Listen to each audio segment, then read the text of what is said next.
Good morning po mga ka-blissful. Yan. Parang para po kayong gusto ko pong lagi kayong kasama. Ito po, ako po ay magpo-fold or magtitiklo po ako ng mga nilabhan ko. Pero gusto ko kayong kasama. Okay lang po ba? Yes. Bakit ganon? Ano po? Nakakawala po kasi ng nakaka-relief ng aking pag-iisa. Kayo po na aking mga kasama dyan. Mga ka-blissful. Right?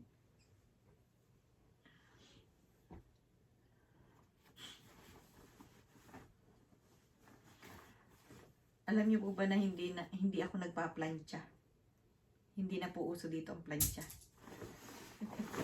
Pagkalaba, kung pwede nga pong sa labas ako nagsasampay habang may araw pa.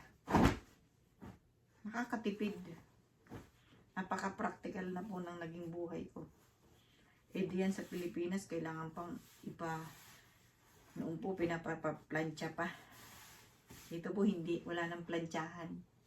Wala nga po ditong pakialaman. Wala pakialaman dito. Kahit pa gusot-gusot ang damit mo, walang makikialam sa'yo. Ikaw na lang ang bahala. Di ba? Pero tayo nga po ay hindi nasanay ng ganun. Di ba? Alala ko yung lola ko. Talagang, ano bang tawag dun? Ina-armirol pa nila yung mga labahan. Pero alam ko rin pong gawin yun. Nung maliliit pa po yung mga anak ko sa Dubai, armerol pa. Afford pa pong magbayad ng maglalaba.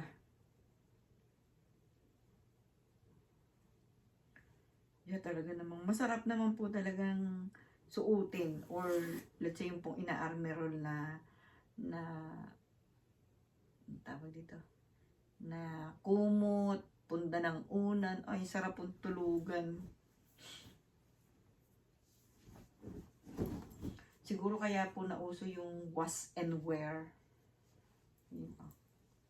Ngayon, magbabago na po dito ng kumbaga, papalitan mo na yung mga gamit mo yung mga damit mo kasi magtataglamig na.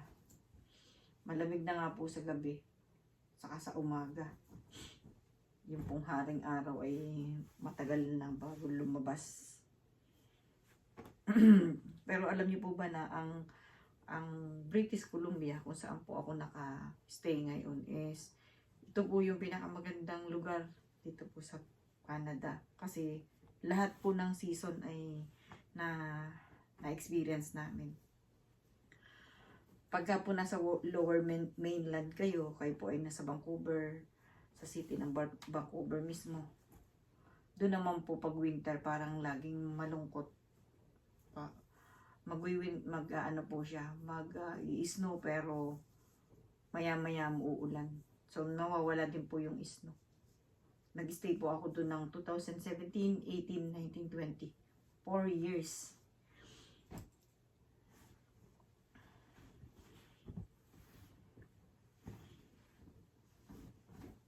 So,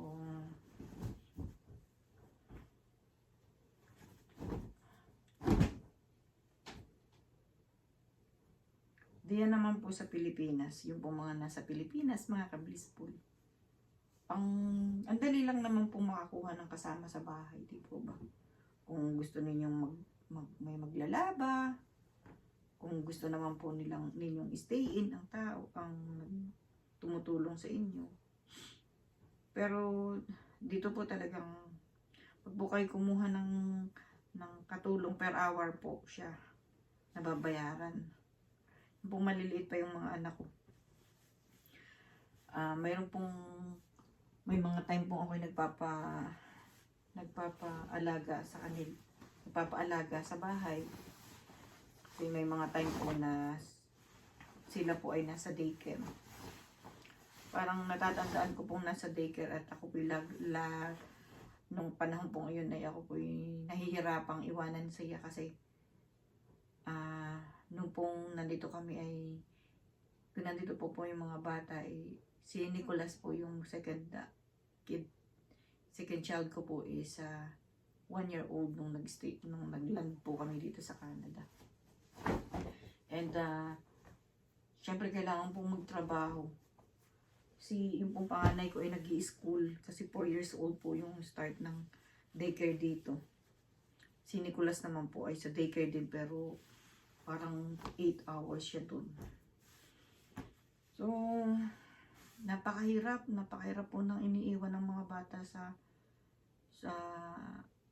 sa daycare kasi syempre ang daming tao doon, tapos hindi malinis. I mean, kaya kung noon po ako ay may kakayahan ng gawing maging entrepreneur or mag-business, sana ginawa ko na noon pa kasi hindi po na-impluwensyahan ng ibang tao yung aking mga anak. Kumbaga ako po yung kasama nila lagi. And ang kagandahan po dito sa ginagawa naming business, kung business ngayon is hindi mo na kailangang magpaalaga ng mga bata sa daycare kasi pwede po siyang dalahin doon sa business or doon sa office kasi yun nga po, para maiwasan na rin na pagbayad ka pa, di ba? Mahirap po sa una. Lahat naman po siguro mahirap sa pag nagsisimula ka pa. Pero pasasambat, matatapos din yun. Di ba? Pasasambat, magkakaroon din yun.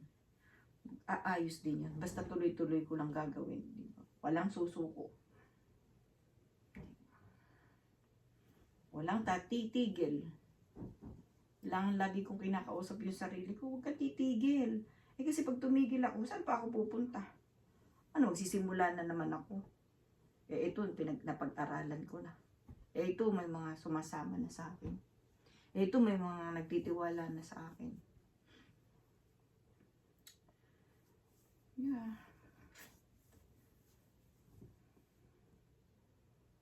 Daming damit. Sarap po kasing matulog ng cotton ng suot mo. Ayan, mga cotton.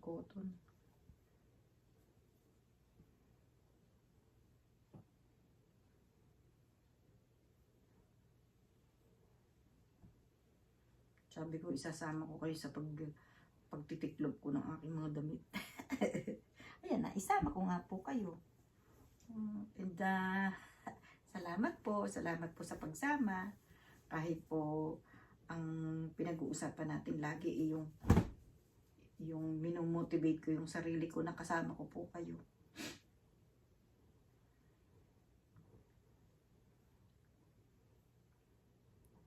Yan, makakasama ko pa po kayo din sa mga event na mararating ko, na mangyayari dito sa taong pong ito. Makakasama ko po kayo sa mga event, lalo po dun sa mga seminar, mga ganun. Nawa po ako'y nakakapagbigay sa inyo ng inspirasyon sa inyong buhay sa araw-araw. Ano po, kayo po ba ay hindi naman naboboard sa akin? Okay lang po ba sa inyo ito? Magpasensyahan po ninyo. Ako po I'm looking forward na ma-motivate ko rin po yung inyong pong sarili, kung ano po yung mapupulot ninyo dito po sa inyong pinapanood sa akin. Yan.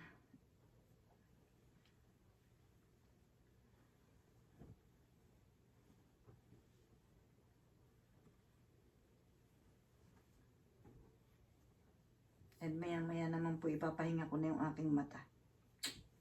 Kasi ano po siya. After this, ngayon po mag-aalas 2. 1:30 pa lang. 1:30 pa lang po ngayon. And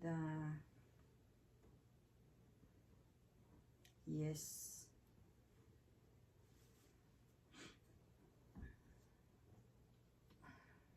Meron po akong kaibigan, talaga naman pong lahat ng damit nila, pinaplantsa. As in, gabundok yung kanyang binaplantsa. Linggo-linggo. Ay sa bagay dito po, may dryer. Eh ako, sa pagtitipid ko po, hindi na po ako nagda-dryer.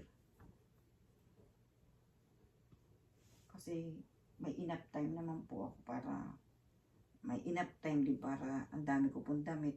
Kumbaga, kapag hintay yung aking susuotin.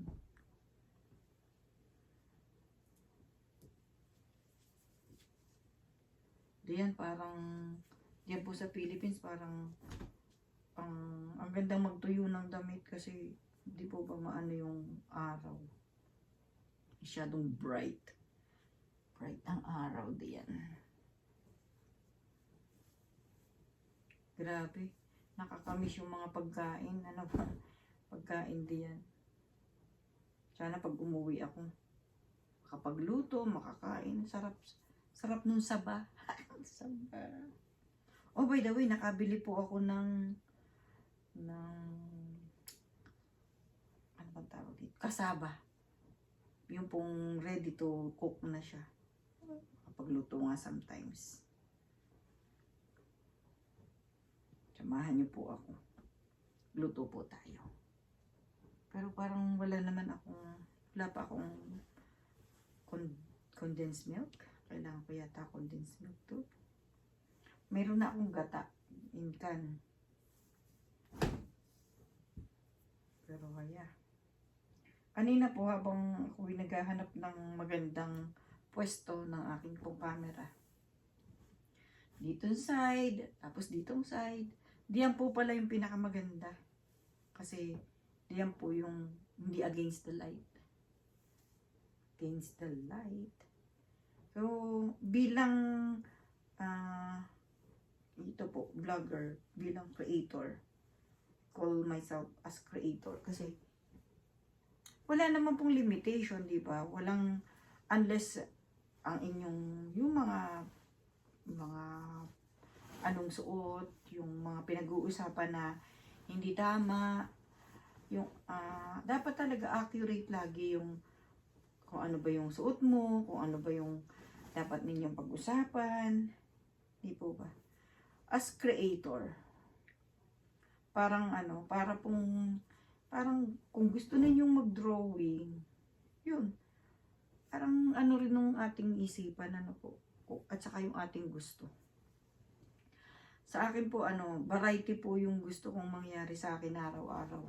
Variety means na nagagawa ko po yung lahat ng aking mga plans, yung mga isinulat ko.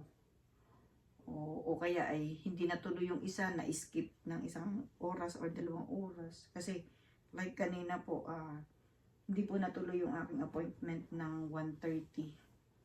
So, nag-ano po ako, nagbihis. Kasi magiging 9 o'clock po na ngayong gabi. Nagpa-reschedule po yung client. So, I need to be like, kailangan ko pong maging parang hindi ako na-upset na reschedule yung aking appointment. Kailangan ay ako laging handa. Lagi akong handa dun sa pagbabago. Hindi ako naiinis. Kasi kasama naman, normal naman po na, di ba, pagka parang ba't ganun na bago. Di ba? Hindi naman. Napapag-aralan din po pala yun. Yung parang inaano mo sa sarili mo na, pag ba ako'y nainis, diba? Pag ako'y nainis dun sa appointment na yun, hindi ko na po yun. Diba, mali na mainis. Kumbaga, yung pag nag-business ka at ang business ko po ay, kumbaga, pagiging, kumbaga, ang business po ay sa tao. Tao po yung, kumbaga, relationship mo sa kaibigan mo. Dahil sila nga po ay mayroong trust sa iyo. So, nagkakaroon na po sila ng, pag ako'y, parang trust. Trust na pagka nagbago or bilang ako, hindi po ako ma-upset. Kumbaga sige, itutuloy natin kasi sila nga po yung may kailangan. Sila po yung may kailangan ng services ko. Services namin. So, kung hindi po namin nahabaan yung aming PC or yung aming pasensya, mahihirapan po silang maghanap ulit ng mapagkakatiwalaan nila, di po ba? So, talaga sigurong ganun. Kailangang i-adjust, mas kumbaga, na-adjust mo yung iyong sarili, yung mood mo. And sa makikipag-usap, yes, okay, fine. Pero, tinuturuan din po kami kung paano, pag kailangan ahead of time, i-cancel mo kasi consideration po dun sa mga ka-meeting natin, di po ba? Kasi kailangan i-considerate mo rin, be considerate to others, right? Parang, hindi po ba kayo na sa aking kwento? Hindi po ba kayo naiinip? Or ano bang pinagkukwentuhan natin, Dok? Ito po, gusto ko lang po kasi kayong kasama dito po sa aking oras. Kasi, mahalaga po kayo sa akin. And yung pong oras ko ay mahalaga. Kaya kahit po ako yung may ginagawa, gusto ko po kayong kausap. Di ba? Okay lang po ba? Mga ka-blissful.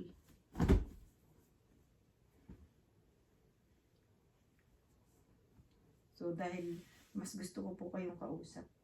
Kisa, I'm gonna watch TV. Halos wala nga po akong time mag-watch ng TV. Ayoko na po siyang panoorin. Wala po akong time para mag-watch ng TV. Kasi tingnan, ang TV po, ganito. Ang TV, mayroon ng sound. Naririnig nyo na kung ano yung nangyayari. May picture na. So, ang tendency po nung ating mind, hindi na po siya nagwo-work. Kasi lahat na siyang ipinakikita. Isinusubo sa atin. So, hindi ko po sinasabi na yung TV is bad sa atin. Pero, kung tayo daw po ay may goal na hindi tayo makalimutin, hindi tayo magkaroon ng dementia, tayo daw po ay laging magbasa ng libro na walang picture. Bakit nga po? Bakit po yun ina-advise? Kasi, di ba pag nagbasa tayo yung nag-a-analyze, yung utak natin yung ganito pala yung nangyari. Kumbaga nagwo-work yung ating brain. So, kaya pala po yung aking boss dun sa Ontario, yung kung napanood po ninyo yung ako po'y pinag-aral bilang dental assistant dito to certified dental assistant.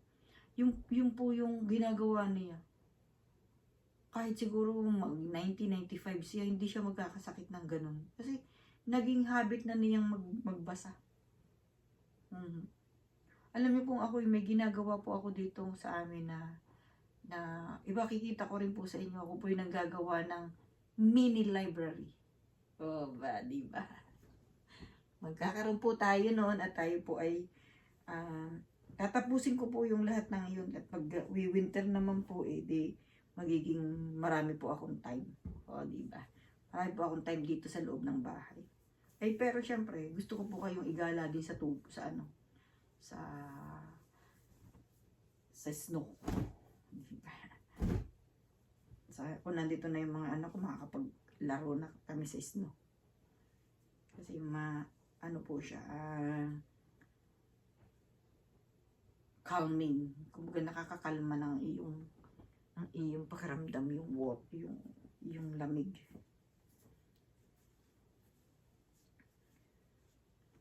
Almost done. Pero matatapos na ako. Ang ginagawa ko na po ay medyas. And then, kasunod po niyan, yun namang mga undies. Kasama ko pa kayo, di ba? Pagising ninyo, makikita ninyo na to.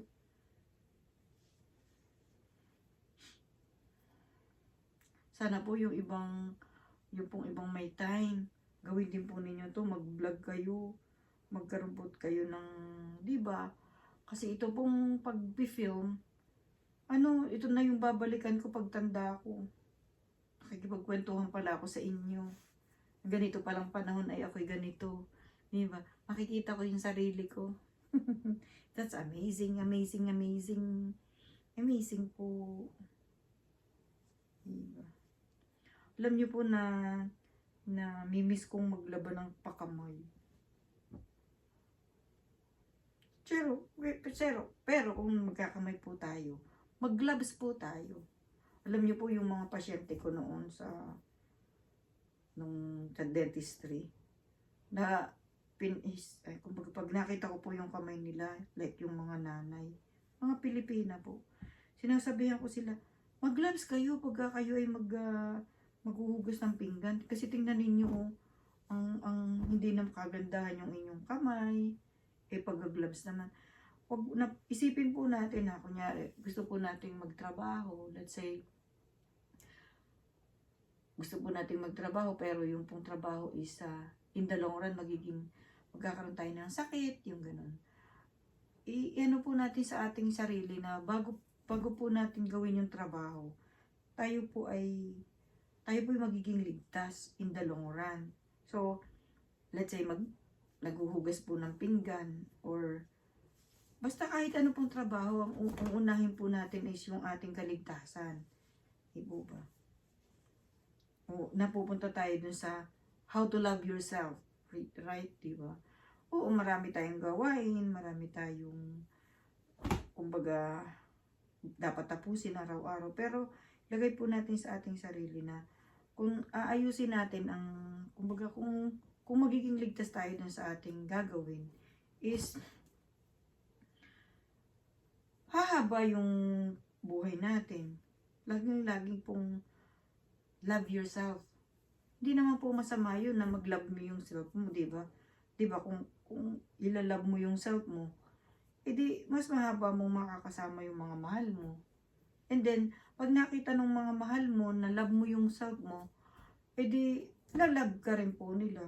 Kasi, iniaano lang nila, yung ibinabalik, kung ano yung nakikita nila sa iyo.